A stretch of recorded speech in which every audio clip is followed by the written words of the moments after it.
Many of you will be very familiar with the story of Archimedes solving a problem in his bathtub and then jumping out, running through the streets, shouting Eureka. If not, go and have a look at the story, maybe with the excellent TED Ed version, and if you want to, see if you can figure out what's wrong with the story.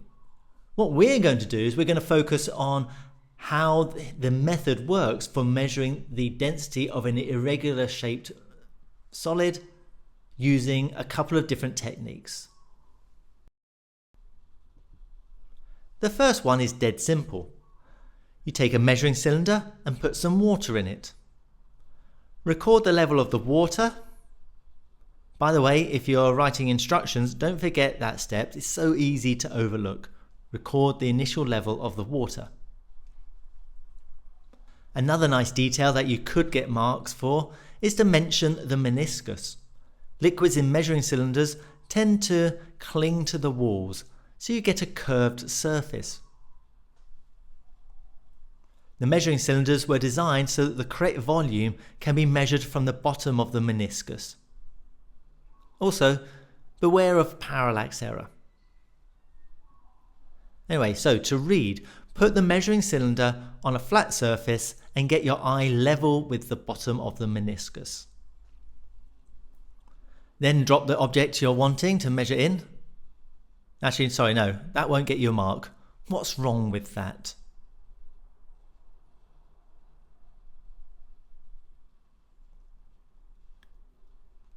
Well, if you drop the object in, you could splash and spill the water. So instead, lower the object slowly into the water.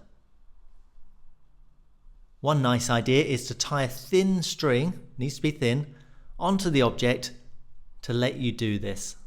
And then you just lower it in. Now, what Archimedes discovered was that the water level goes up by exactly the volume of the object.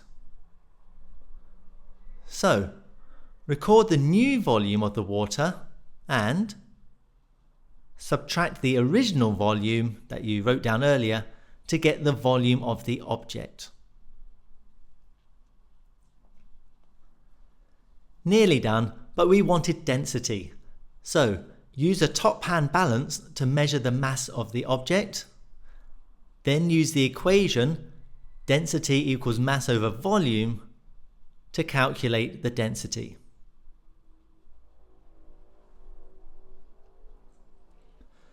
The second method is very similar, but sometimes the measuring cylinder is too narrow. Don't be tempted to use a beaker in its place, because beakers cannot measure accurate volumes. They're not really calibrated.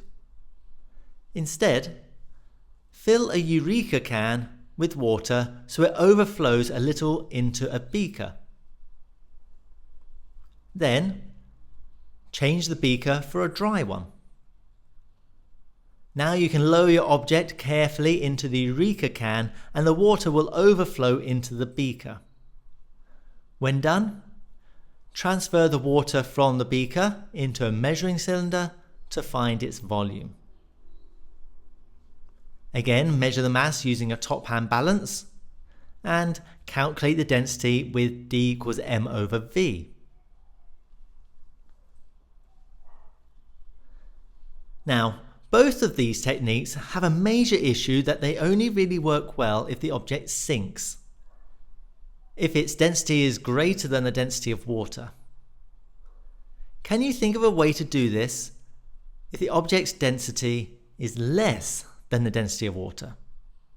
Or can you think of a couple of ways to do it? Here's some thinking time. Okay, so density of the object is less than water. Pause if you're still thinking. Try to get detail in there. Now, one way is to push the object down, but I'm only going to accept that if you clearly say using pins or some other thin object. I'm not going to let you do it with your finger because you don't want to add to the volume. A better way of doing this would be to tie your object down with a weight and a thin string. You can always measure the volume of the object that you're tying it down with. so don't worry about that. And a different method is to swap out the water. Many oils have a lower density than water, and that's why they float. So you could try doing the experiment with oil.